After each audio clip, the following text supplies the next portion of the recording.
एवं स्वागत है आप सभी का एनटीटी की क्लास में। हम पढ़ रहे थे chapter 3 nursery school organisation community का, जिसमें हम एजुकेशन एडमिनिस्ट्रेशन के बारे में बात कर रहे थे। आज हम बात करेंगे कि जो शैक्षिक प्रशासन है उसका नेचर या उसकी प्रकृति कैसी होती है।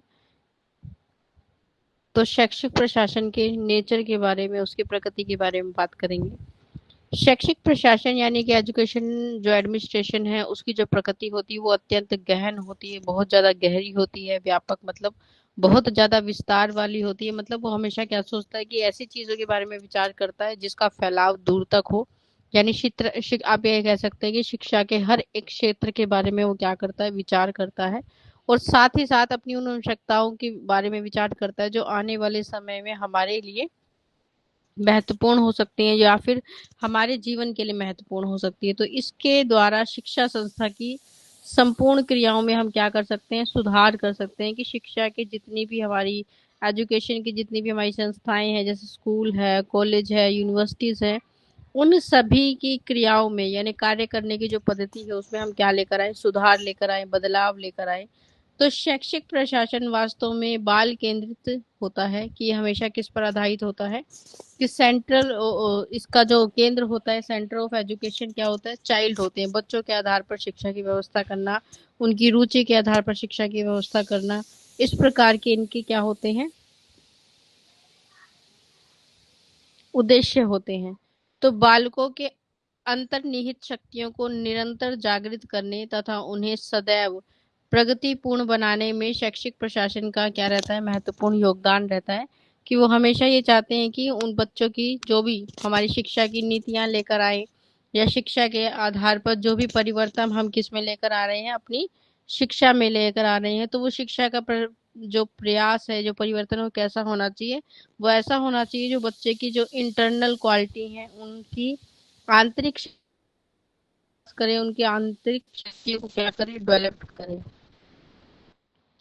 इसके साथ साथ क्या करें, उनको प्रोग्रेस की तरफ लेकर जाए, हर एक चीज से क्या हो, उनकी चीजों में सुधार हो, लगातार बदलाव हो। यही इसलिए क्या होता है कि ये बहुत ज्यादा इंपॉर्टेंट रोल प्ले करता है हमारी एजुकेशन के पार्ट में। फिर शैक्षिक प्रशासन का स्वरूप कैसा होना चाहिए, लचीला होना चाहिए। लचीला इसलिए होना चाहिए क्योंकि समय के अनुसार या आवश्यकताओं के अनुसार जो भी परिवर्तन होता है, सबसे पहले वो परिवर्तन हमारी शिक्षा में आना चाहिए।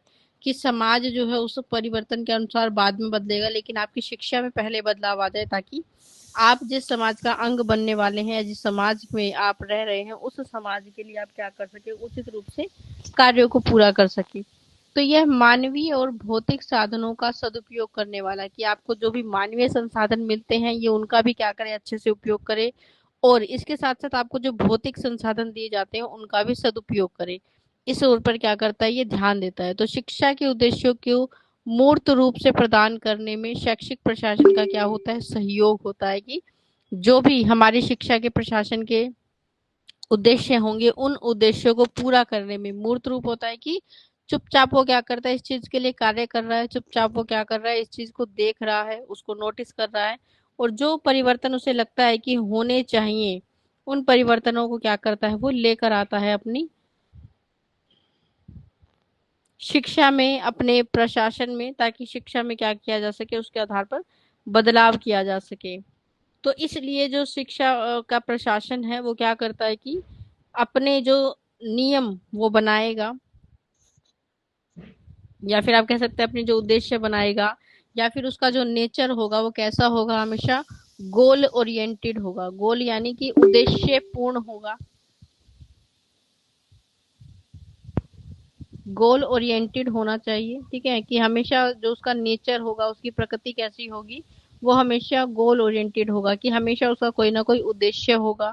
सोशल यानी समाज के आधार पर इसे बनाएगा वो। और इसके साथ साथ क्या करेगा, मल्टी डिसिप्लिनरी यानी कि अलग अलग क्षेत्रों में अनुशासन लाने की क्या करता है, वो कोशिश करता है, जो शिक्षा के क्षेत्र से संबंधित है। इसलिए हम कहते हैं ये कैसा होता है, मल्टी डिस्पेलरिंग होता है। ठीक है, और क्या करता है, ये कंटिन्यू काम करता है, लगातार ये क्या करता है, अपने क्षेत्र में बदलाव लाने के लिए कार्य करता है अपने। और कार्य करने के साथ साथ ये क्या करता है, इसकी जो प्रोसेस है वो कैसी होती है, कोऑपरेटिव होती है, सहयोगी। आप कह सकते हैं कि क्या है, इसकी जो कार्यविधि है वो सहयोगी है। वो जितने भी अपने एजुकेशन है, या फिर आप कह सकते हैं एजुकेशन के जो सेंटर हैं, जो संस्थाएं हैं, जैसे स्कूल है, कॉलेज है, भी में क्या करता है बदलाव लाने के लिए, यूनिवर्सिटीज है, हर एक संस्था में लगातार क्या करता है, अथक प्रयास करता रहता है इनके ऑब्जेक्टिव्स को, इनके उद्देश्यों को पूरा करने के लिए। ठीक है। और ये क्या करता है, इस चीज को पूरा करने के लिए क्या करेगा, ये कोऑर्डिनेशन, कोऑर्डिनेशन मतलब एक दूसरे के साथ सहयोग करना, एक दूसरे को समझना, और ये कोऑर्डिनेशन लेकर आता है किसमें, ह्यूमन एंड मटेरियल रिसोर्स में। ठीक है, कि मानवीय और भौतिक संसाधन की जिनकी हम बात कर रहे थे, उसी में ये क्या लेकर आता है, कॉरपोरेशन लेकर आता है कि ह्यूमन एंड हमारा जो मटेरियल है, या फिर हमारे जो भौतिक संसाधन है, उन मटेरियल रिसोर्सेज में कॉरपोरेशन लेकर आएगा। यानी आप कह सकते हो कि दोनों को क्या करेगा, सहयोगी बनाएगा। ठीक है, जिससे क्या होगा, जो डिसीजन मेकिंग है, मतलब जो निर्णय लेने की प्रक्रिया है, वो बेहतर होगी। हम क्या कर पाएंगे, हम इनोवेशन कर पाएंगे, कुछ नया खोज पाएंगे। इससे क्या होगा, लीडरशिप की क्वालिटी जो है डेवलप होगी, कि हम क्या कर पाएंगे, लोगों को गाइडेंस दे पाएंगे। तो ये सारी चीजें क्या करती हैं, उसकी प्रकृति को दर्शाती हैं। ठीक है। और इनसे क्या होगा कि जब डिसीजन मेकिंग पावर अच्छी होगी, इनोवेशन होगा, इनोवेशन का मतलब कुछ नया बनाया जाएगा, कुछ नया खोजा जाएगा, लीडरशिप की क्वालिटी अगर डेवलप होगी, तो ये क्या करेगा, आपके प्रोफेशन को डेवलप करेगा। मतलब जिस भी क्षेत्र में आप कार्य करने जा रहे हैं, उस क्षेत्र में क्या लेकर आएगा, विकास लेकर आएगा, उस क्षेत्र को क्या करेगा, डेवलप करेगा। तो प्रोफेशनल डेवलपमेंट को ये क्या करेगा, एनहेंस करेगा। आपकी जो कम्युनिटी है, आपका जो समुदाय है, कम्युनिटी और समुदाय को क्या करेगा, इसमें लगाएगा, ताकि वो क्या कर सके, शिक्षा के उद्देश्यों की पूर्ति के लिए कार्य कर सके। और लगातार क्या करेगा, एजुकेशन की क्वालिटी को इम्प्रूव करेगा। ठीक है, क्या करेगा, एजुकेशन की क्वालिटी को इम्प्रूवमेंट के स्तर पर लेकर आएगा, कि लगातार उसके कार्यों से क्या हो रहा है, उसकी क्वालिटी को इम्प्रूव किया जा रहा है, एजुकेशन में सुधार लेकर आ जाए। ठीक है।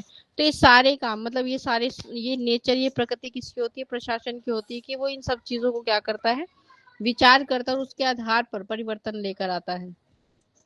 तो इस आधार पर हम कह सकते हैं कि कुछ बातें जिसमें हमें ये बताते हैं कि शैक्षिक प्रशासन की जो प्रकृति है, वो निम्नलिखित तथ्यों के आधार पर हम क्या कर सकते हैं, उसे देख सकते हैं। तो शैक्षिक प्रशासन एक साधन है, साध्य नहीं। ठीक है, पहले भी हमने बात की थी कि ये क्या है, ये आपके लिए एक सोर्स की तरह काम करता है।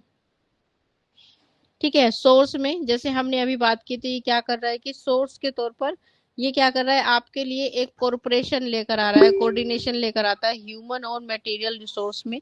ठीक है, तो ये क्या करता है, मानव संसाधन और भौतिक संसाधन को एक साथ लेकर आता है, जो आपको क्या करता है, संसाधन उपलब्ध करा रहा है। ठीक है, एक तरह से संसाधन, और इन संसाधनों का हमें क्या करना है, सदुपयोग करना है, तभी हम क्या कर पाएंगे, अपने लक्ष्य को, अपने उद्देश्यों को प्रयोग कर पाएंगे। तो संसाधन में, कि जैसे आपके पास जो भी मटेरियल है, जिसके द्वारा आप क्या कर रहे हैं, शिक्षा ग्रहण कर रहे हैं, या फिर जो ह्यूमन यानी कि जो अध्यापक हैं, उनकी हम बात करते हैं इसमें, कि वो क्या है, एक तरह के मानवीय संसाधन की, वो आपको सिखाने का प्रयास करते हैं। टीचिंग मटेरियल में जितनी प्रकार की आपके पास क्या होती है, फैसिलिटीज आप कह सकते हैं, सहायता। ठीक है, जैसे पहले आपके पास बोर्ड होता था, अब आपके पास स्मार्ट बोर्ड अवेलेबल है, ऑनलाइन शिक्षा आपके पास उपलब्ध है, इस प्रकार की जितनी भी चीजें हैं। ठीक है, बहुत सारी चीजों के पहले आपके पास सिर्फ एक ही साधन होता था कि आप अध्यापक से सीख रहे हैं। अब आप बहुत सारी चीजें आपके पास है, आप उसको प्रैक्टिकल नॉलेज के साथ भी सीख सकते हैं, खुद से प्रयोग कर सकते हैं, एक्सपेरिमेंट कर सकते हैं, और अध्यापक की गाइडेंस ले सकते हैं। तो इन सब चीजों के लिए जो सामान होना चाहिए, जो मटेरियल होना चाहिए, वो आपकी मटेरियल सोर्सेज में आता है। तो शैक्षिक प्रशासन की जब हम बात करते हैं, तो शैक्षिक प्रशासन के उद्देश्यों को प्राप्त करने के लिए साधन के रूप में हम क्या करते हैं, इसको इस्तेमाल करते हैं। कि जब हमारे शिक्षा के प्रशासन के भी अपने कुछ उद्देश्य होते हैं, कि शिक्षा के स्वरूप को बेहतर बनाना, ठीक है, शिक्षा में सुधार लेकर आना, किसी स्तर पर अगर बदलाव की आवश्यकता है तो उस बदलाव को लेकर आना। तो इसी प्रकार वो क्या करते हैं, साधनों का उपयोग करते हैं अपने उद्देश्यों की प्राप्ति के लिए। और इसकी प्रत्येक क्रिया, इसमें कार्यरत प्रत्येक व्यक्ति का यही ध्येय होता है कि वो शिक्षा के उद्देश्यों का अधिकतम प्राप्ति के लिए कार्य करे, और विद्यालय प्रशासन के इन्हीं लक्ष्यों को प्राप्त करने का हम क्या करते हैं, प्रयास करते हैं। ठीक है,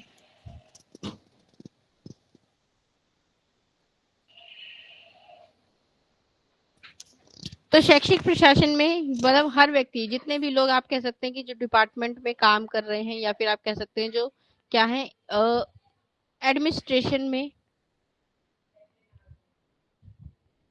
क्या कर रहे हैं, कार्यरत हैं, अपने अपने स्तर पर क्या कर रहे हैं, कार्य कर रहे हैं। तो जो भी लोग एडमिनिस्ट्रेशन में क्या है कार्यरत हैं, वो क्या करते हैं, अपने स्तर पर इन उद्देश्यों की पूर्ति के लिए क्या करते हैं, अपने कार्यों को पूरा करते हैं, अपनी ड्यूटीज को कंप्लीट करते हैं।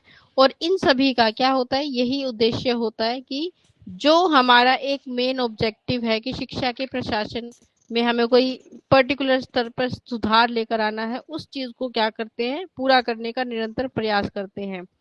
और विद्यालय यानी स्कूल भी क्या करता है, प्रशासन के इन्हीं लक्ष्यों को प्राप्त करने का प्रयास करता है कि जो लक्ष्य लगभग प्रशासन के होंगे, एडमिनिस्ट्रेशन के होंगे, स्कूल भी उसी तरह के लक्ष्यों को प्राप्त करने में लगा हुआ होता है। ठीक है, तो ये दोनों क्या कर सकते हैं, एक दूसरे को सहयोग कर सकते हैं ताकि इन लक्ष्यों को हम क्या कर सके, प्राप्त कर सकें। ठीक है, तो पहले भी हमने बात की थी कि एजुकेशन के बहुत सारे अपने लक्ष्य हो सकते हैं, जैसे शिक्षा में सुधार करना और शिक्षा के अलग अलग स्तर में बदलाव लेकर आना, हमारी एजुकेशन को प्रभावी बनाना, ये सारी बातें।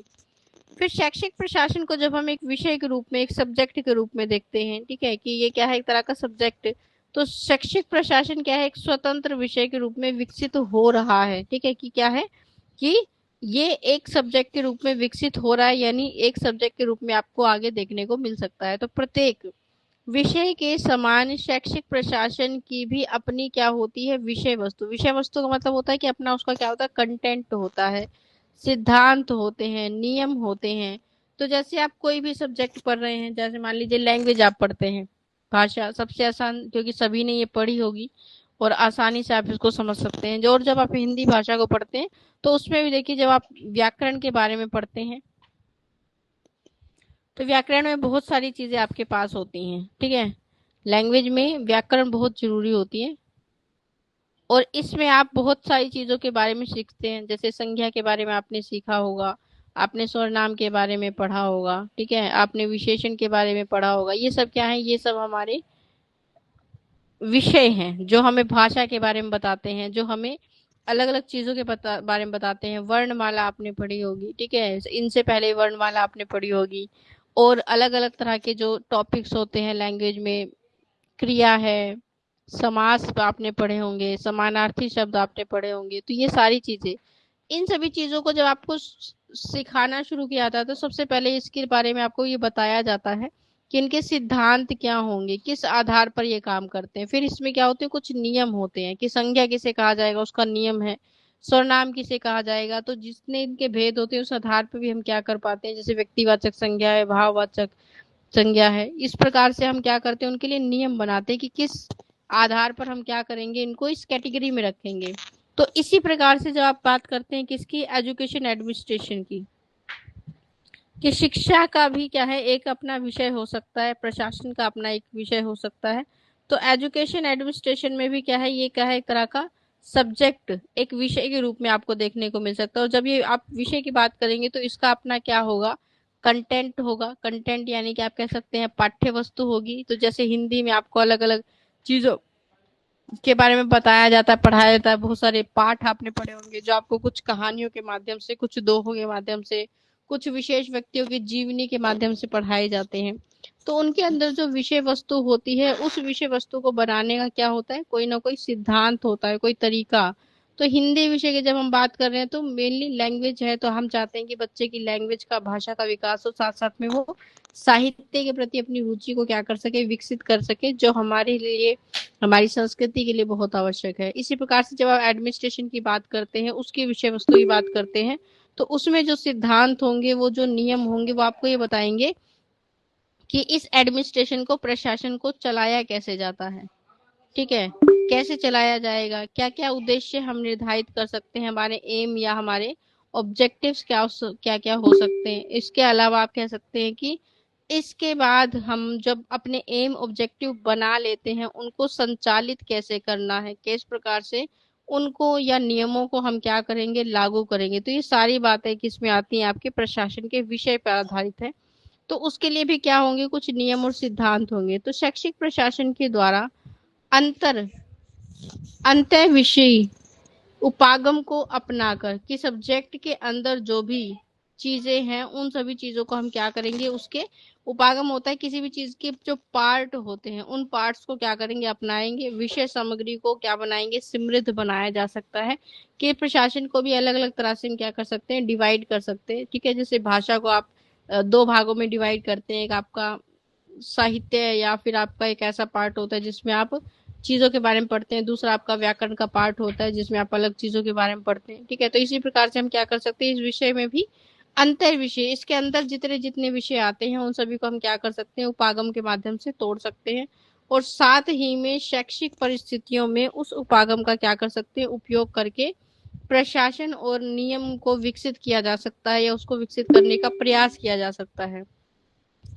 मौलिक मैन के अनुसार आप कह सकते हैं कि शिक्षा का जो प्रशासन है निश्चित ही एक सेवा कार्य है। ठीक है, क्या है एक तरह का, कि शिक्षा का प्रशासन क्या कर रहा है, एक तरह का सेवा का कार्य कर रहा है। ठीक है, और यह एक साधन या अभिकर्ता है, मतलब क्या कर रहा है कि एक तरह का सोर्स है, तरीका है। तरीका मतलब जिसके माध्यम से आप क्या कर सकते हैं, बदलाव लेकर आ सकते हैं। ठीक है, क्योंकि कभी लगता है कि शिक्षा में कुछ कुछ बदलाव हम इसलिए लेकर आते हैं क्योंकि वो आने वाले समाज की आवश्यकता बनने वाले हैं, या फिर हमारे समाज के लिए जरूरी है, या फिर हमारी आवश्यकताओं के लिए जरूरी है, या फिर कुछ नियम इसलिए जरूरी हैं ताकि किसी के अधिकारों का हनन ना हो। तो प्रशासन के पास क्या होता है, पावर भी होती है, शक्ति भी होती है, और उसकी अपनी क्या होती है, अपनी विचारधारा भी होती है। और किसी भी तरह के बदलाव लाने के लिए आपको एक अच्छे साधन की अगर आवश्यकता है तो प्रशासन इसका एक तरीका बन सकता है। तो शैक्षिक कार्यक्रमों के जो मूल उद्देश्य हैं उनको अधिक तरह से पूर्ण करने के लिए, उन्हें प्रभावशाली बनाने के लिए हम क्या कर सकते हैं, शैक्षिक प्रशासन को एक विषय के रूप में आप देख सकते हैं। फिर शिक्षा प्रशासन क्या है, एक सामाजिक और मानवीय प्रक्रिया है।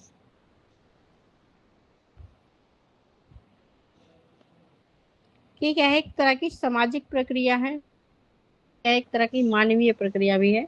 तो शैक्षिक शैक्षिक प्रशासन यानी एजुकेशन एडमिनिस्ट्रेशन एक मानवीय प्रक्रिया है जो दार्शनिक, मनोवैज्ञानिक, सामाजिक और राजनीतिक परिस्थितियों से प्रभावित होती है। ठीक है, कि ये क्या करता है, ये हर एक तरह की मानवीय जो मूल्य हैं उनसे प्रभावित है। जैसे दार्शनिक विषय की आप बात करते हैं कि फिलोसफी के आधार पर, मनोवैज्ञानिक के आधार पर, कि ये मनोविज्ञान को ध्यान में रखकर भी क्या करता है, अपनी नीतियों को बनाता है, या शिक्षा में जो बदलाव करेगा ये उनके आधार पर करेगा।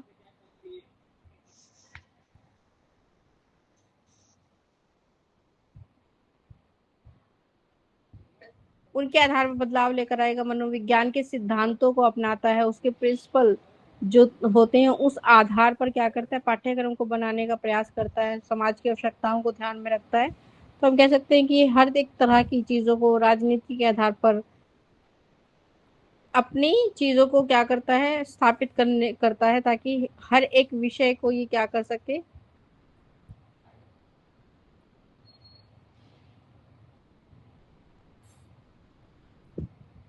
साथ लेकर चल सके। तो किसी भी विषय के आधार पर आप कह सकते हैं कि इसमें किसी विषय को छोड़कर, या फिर किसी ऐसी चीज को हम त्यागते नहीं है जो हमारी एजुकेशन का पार्ट है, लेकिन हमने उसको क्या किया, अपने सिद्धांतों को बनाने के लिए इस्तेमाल नहीं किया। तो फेल फेल ये कहते हैं कि अनुसार जो प्रशासन है ये क्या है, एक तरह की प्रक्रिया है, परंतु शैक्षिक प्रशासन की जो प्रक्रिया है वो जीवित प्राणियों से संबंधित होती है। कि ये क्या है, एक तरह की मानवीय मूल्यों को क्या करती है, साथ लेकर चलती है। तो जब भी हम बात करते हैं कि एजुकेशन एडमिनिस्ट्रेशन क्या है, एक सोशल या ह्यूमन प्रोसेस है, तो इसमें आप कह सकते हैं क्या करता है, इंटीग्रेशन करता है, कोऑर्डिनेशन करता है ह्यूमन और मटेरियल सो दोनों का। किसके लिए, एजुकेशन इंस्टीट्यूट के लिए, क्या जिससे पहले हमने थोड़ी देर पहले ही बात की थी कि ये क्या कर रहा है, एक तरह का कोऑर्डिनेशन कर रहा है। ठीक है, या फिर हम कह सकते हैं कि क्या कर रहा है, इंटीग्रेशन कर रहा है।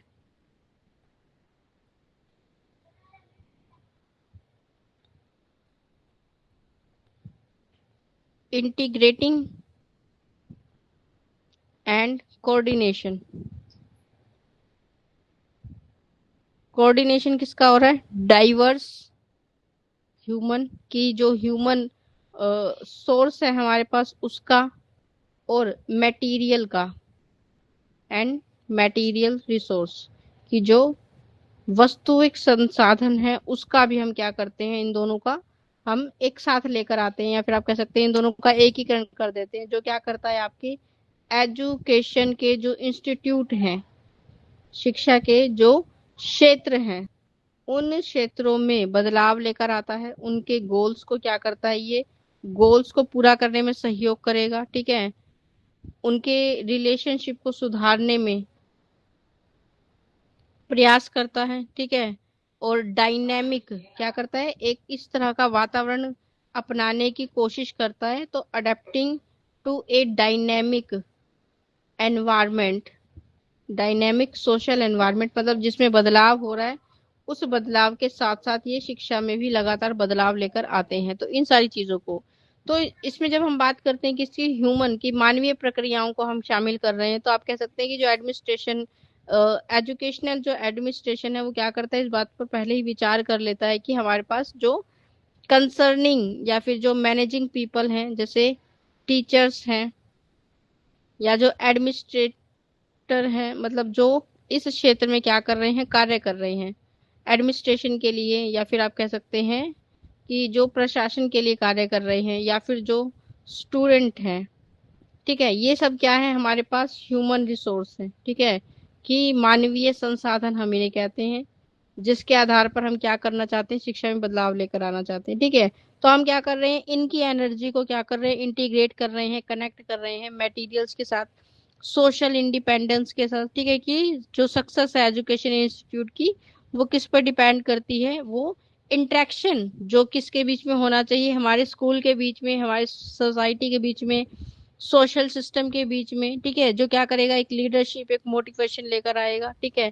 और हमारी शिक्षा को बेहतर और अच्छा बनाने की कोशिश करेगा, उसमें अनुशासन लेकर आएगा, साइंटिफिक तथ्यों के आधार पर आपको सुधारने की, सिखाने की कोशिश करेगा, चाइल्ड सेंटर एजुकेशन को लेकर आएंगे। तो इन सारी चीजों को क्या करते हैं, हम ध्यान में रखकर प्रशासन जो है क्या कर रहा है, मानवीय और सामाजिक संसाधनों को एक साथ लेकर आता है। तो प्रतिभाशाली जो नागरिक हैं उनको प्रदान करना, इसका क्या हो सकता है, उत्तरदायित्व, तो ड्यूटी आप कह सकते हैं कि क्या है, इसकी एक ड्यूटी ये है कि वो क्या करे, अपने देश को प्रतिभाशाली नागरिक प्रदान करे, तथा व्यक्ति और समाज दोनों के ही विकास पर क्या दे, ध्यान दे कि एजुकेशन में जो बदलाव आ रहा है उससे व्यक्ति का विकास भी होगा और साथ साथ आपके समाज पर भी इसका एक अच्छा प्रभाव पड़ेगा। तो ये जो विकास की प्रक्रिया एक सामाजिक परिप्रेक्ष्य में संपन्न होती है, ठीक है। कि विकास जो है आपका वो क्या है, आपके समाज में रहकर पूरा होता है, और इसके लिए ये जरूरी है कि जिस समाज का प्रभाव आपके ऊपर पड़ रहा है वो एक अच्छा और पॉजिटिव इफेक्ट हो, ताकि आपका जो व्यक्तित्व बन रहा है, जो समाज के अनुसार या समाज में रहकर बनने वाला है, उस पर समाज का एक अच्छा और पॉजिटिव जो है इम्पैक्ट होना चाहिए।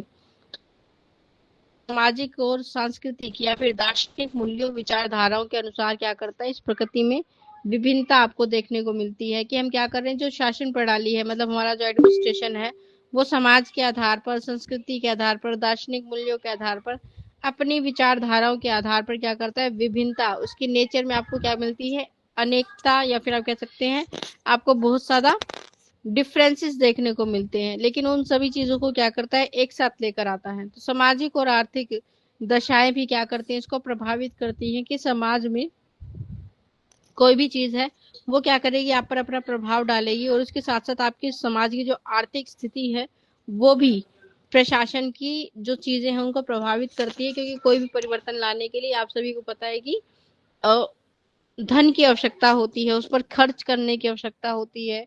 तो अपने समाज में इन सभी बदलाव को लाने के लिए आपको सामाजिक आधार पर और आर्थिक दोनों चीजों का क्या होना चाहिए, सहयोग होना चाहिए। फिर शैक्षिक प्रशासन क्या है, एक उद्देश्यपूर्ण प्रक्रिया है। कि शैक्षिक प्रशासन का हमेशा कोई ना कोई उद्देश्य होता है, और बहुत सारे हमने क्या किए थे, उद्देश्यों की बात की थी कि शिक्षा प्रशासन के बहुत सारे ऑब्जेक्टिव या बहुत सारे एम्स हो सकते हैं, जिनको पूरा करने के लिए वो क्या करता है, अपने स्तर पर कार्य करता है, ठीक है। तो वो आपके राज्य के स्तर पर भी हो सकते हैं, वो देश के स्तर पर भी हो सकते हैं, ठीक है, वो आपके राष्ट्र के स्तर पर भी हो सकते हैं।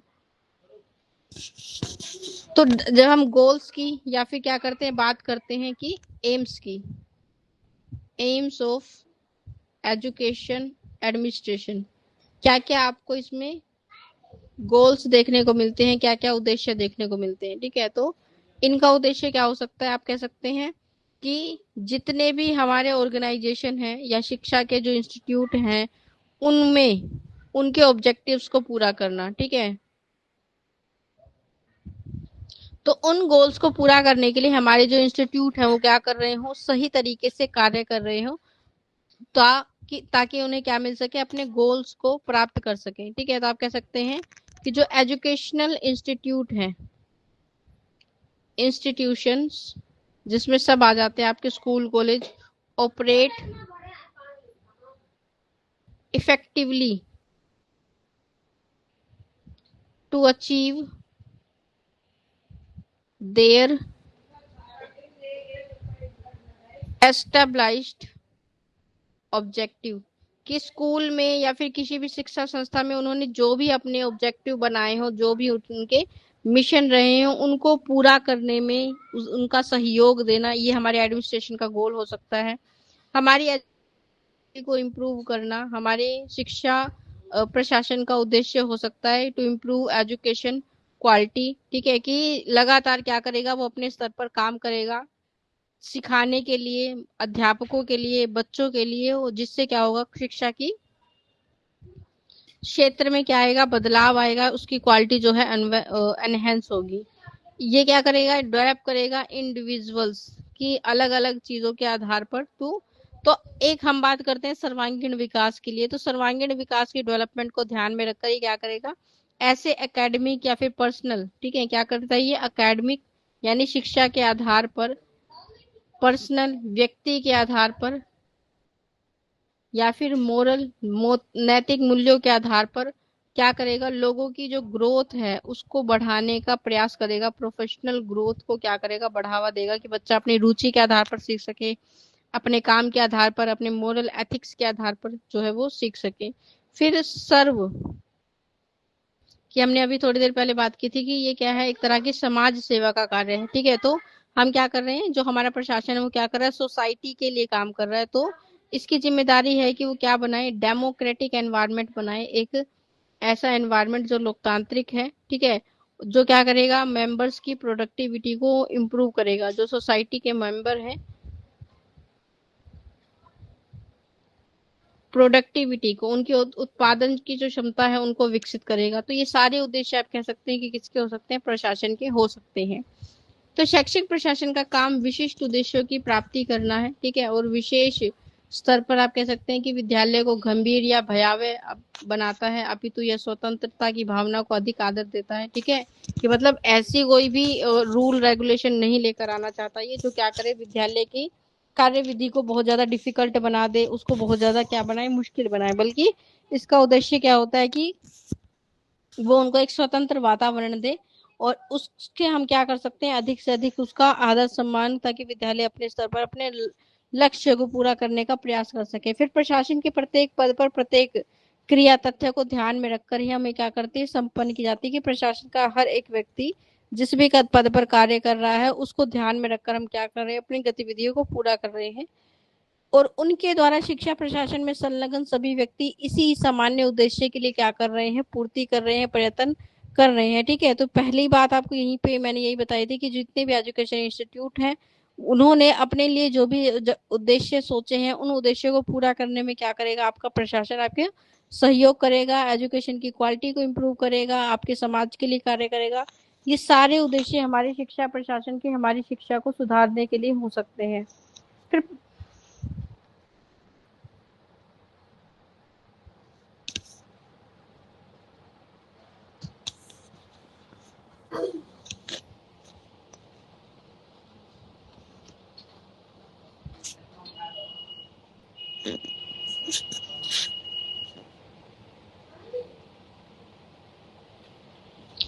फिर हम बात कर रहे हैं प्रशासनिक प्रजातांत्रिक प्रशासन की, एक डेमोक्रेटिक प्रशासन की बात कर रहे हैं, कि स्वतंत्र क्या हो, उसके पास अपने काम को करने का एक स्वतंत्र वातावरण होना चाहिए। तो प्रजातांत्रिक शैक्षिक प्रशासन सहानुभूति, सद्भाव और सहयोग पर आधारित होता है, कि जब उसे क्या मिल रहा है, कॉरपोरेशन मिल रहा है, सहानुभूति मिल रही है, एक सद्भावना उसके साथ है, जो समाज के लोगों की हो सकती है। तो यह ऐसी परिस्थिति है जिसमें वातावरण का निर्माण किया जा सकता है, एक ऐसे वातावरण का जिसमें क्या कर सकता है, प्रशासन स्वतंत्रता पूर्वक काम कर सकता है, जिसमें कार्यकर्ता अधिक संतोष अनुभव करते हैं। मतलब जितने भी लोग उसमें क्या कर रहे हैं, काम कर रहे हैं, उनको एक सेटिस्फेक्शन होगा, संतोष की अनुभूति होगी कि उनका जो कार्य है वो बेहतरी के लिए है और लोग उनको क्या कर रहे हैं, सहयोग कर रहे हैं।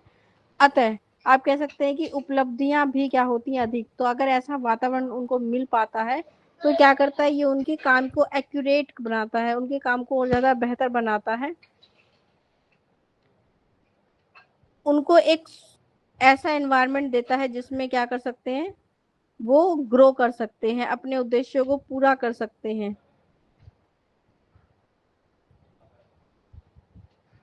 तो इसलिए उनकी उपलब्धियां क्या हो जाएंगी, मतलब जो भी लक्ष्य उन्होंने निर्धारित किए हैं वो लक्ष्य क्या हो जाएंगे, पूरे होंगे, या उन लक्ष्यों की प्राप्ति जो है वो क्या कर पाएंगे, जल्दी कर पाएंगे। तो प्रजातांत्रिक शैक्षिक प्रशासन में नेतृत्व तथा सत्ता बलपूर्वक नहीं थोपी जाती। मतलब कोई भी काम अगर आप प्रशासन से चाहते हैं तो उसके ऊपर किसी प्रकार का अवांछनीय दबाव या फिर बल प्रयोग उनके उनसे कोई कार्य करवाने की कोशिश नहीं करनी चाहिए। यह सामूहिक स्वीकृति पर आधारित होती है। मतलब हर व्यक्ति क्या करे, इस चीज को स्वीकार करे कि इस प्रशासन उनकी स्थिति को सुधारने के लिए, उनको बेहतर बनाने के लिए, एजुकेशन को बेहतर बनाने के लिए कार्य कर रहा है, तो उनको उन्हें स्वीकार करना चाहिए। तो एक तांत्रिक प्रशासन में इसके विरोधी लक्षण कि अगर आप क्या कर रहे हैं, इस प्रकार का प्रशासन लेकर आना चाह रहे हैं जहां पर किसी एक ही व्यक्ति की बातों को क्या दी जाएगी, प्रभुत्ता दी जाएगी, वहां पर आपको क्या है, इसका विरोध देखने को मिल सकता है। तो प्रजातांत्रिक प्रशासन का मतलब होता है कि प्रजा के आधार पर जो बदलाव प्रजा चाहती है, शिक्षा के स्तर में, अन्य साधनों के स्तर में, वो बदलाव जो है प्रशासन लाने की कोशिश करेगा, और जो जनता है वो क्या करती है, उसको सहयोग करती है। तो इसके लिए आप कह सकते हैं कि जो प्रशासन है उसके पास क्या होने चाहिए, कुछ फीचर्स होने चाहिए, कुछ करेक्टरिस्टिक होने चाहिए, ठीक है। जैसे कि क्या होती है, केंद्रीकरण करने की जो है अथॉरिटी उनके पास होनी चाहिए, डिसेंट्रलाइजेशन ऑफ अथॉरिटी, मतलब उनके पास क्या होनी चाहिए, कुछ पावर होनी चाहिए जिसके द्वारा वो क्या कर सके, कुछ बदलाव लेकर आ सके। तो ऐसी उनके पास क्षमताएं होनी चाहिए। आपस में उनके साथ जो भी लोग काम कर रहे हैं या जो जनता है उनके साथ एक विश्वसनीय क्या रखना है, आपको उनके ऊपर भरोसा रखना है, विश्वास रखना है। इसके साथ साथ आप क्या कर सकते हैं, कोऑपरेटिव प्लानिंग कर सकते हैं, एक सहयोग के साथ क्या कर सकते हैं, योजनाएं बना सकते हैं जो आपके समाज और शिक्षा दोनों के लिए जो है कार्य करेगी, ठीक है। अपनी रिस्पॉन्सिबिलिटी को क्या कर सकते हैं, शेयर कर सकते हैं, कि हम अपने कार्यों को क्या कर रहे हैं, बांट रहे हैं, और अपने अपने स्तर पर जो है वो प्रशासन के सहयोग को दिखा रहे हैं, ठीक है। तो इसमें आप कह सकते हैं कि ये सारी चीजें क्या करेंगे, आपके प्रशासन के मनोबल को बढ़ाएंगी, उन्हें मोटिवेट करेंगी, और वो अपने आधार पर जो है काम है, और बेहतर अपॉर्चुनिटीज, बेहतर सहयोग के साथ वो क्या है, अपने लक्ष्य को आसानी से, अपने उपलब्धियों को प्राप्त कर पाएंगे।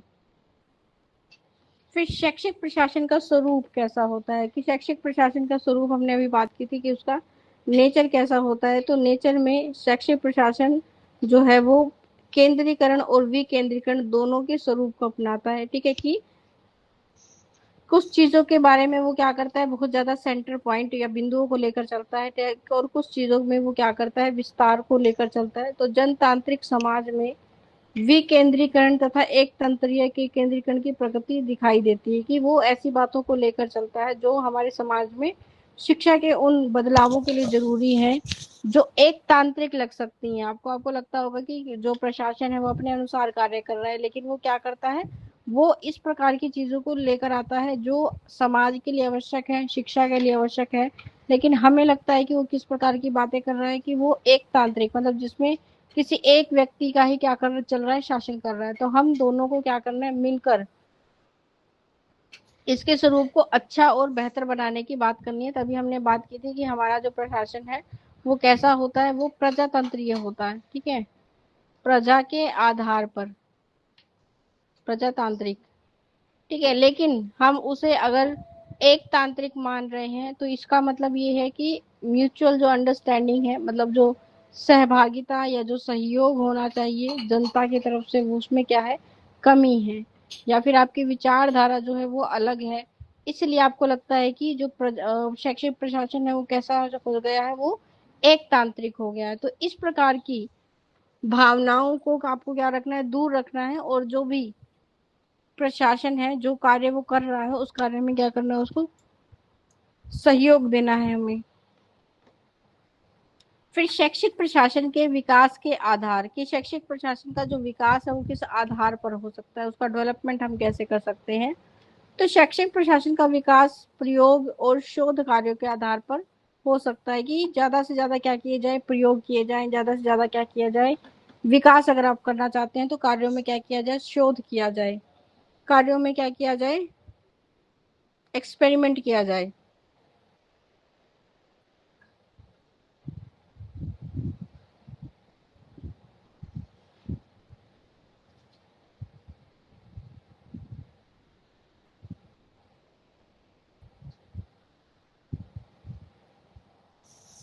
तो शैक्षिक प्रशासन का जो प्रयोग है कि शिक्षा के क्षेत्र में क्या किए जाए, प्रयोग किए जाए, जो विधियां हम इस्तेमाल करते हैं उसमें बदलाव लाने के लिए उसमें प्रयोग किया जाए। तो हर एक तरह के हमारे क्लियर होने चाहिए, ऑब्जेक्टिव्स हमारे क्लियर होने चाहिए, स्टाफ है, बजट है, हर एक चीज पर हम क्या करना चाहेंगे, विकास करना चाहेंगे। तो इन सभी चीजों को ध्यान में रखकर हमें क्या करना है, उसमें बदलाव लाना है। तो आप कह सकते हैं कि एक ऐसी चीज को सुनिश्चित करना जो क्या हो, उपयोगिता के आधार पर भी अच्छी हो और हमारे लिए कैसी हो, निश्चित रूप से कार्य कर सके।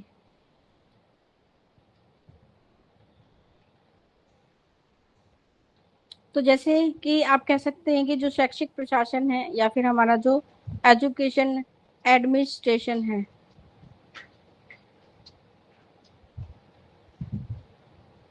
वो क्या बनाए, फॉर फ्रेम करे पॉलिसीज को, ठीक है, कि फ्रेमिंग पॉलिसीज बनाकर हम क्या कर सकते हैं, विकास को बढ़ावा दे सकते हैं।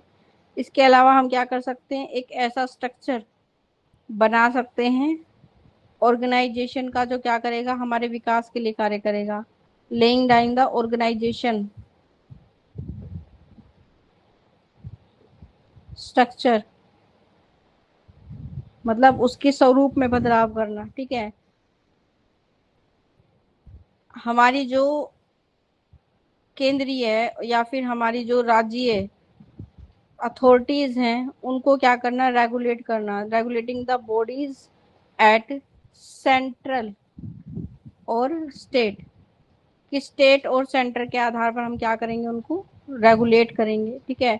डिस्ट्रिक्ट लेवल पर हम इंश्योर करेंगे कि उसमें क्या होना चाहिए, कोऑर्डिनेशन होना चाहिए, कि at district level to ensure compliance and coordination.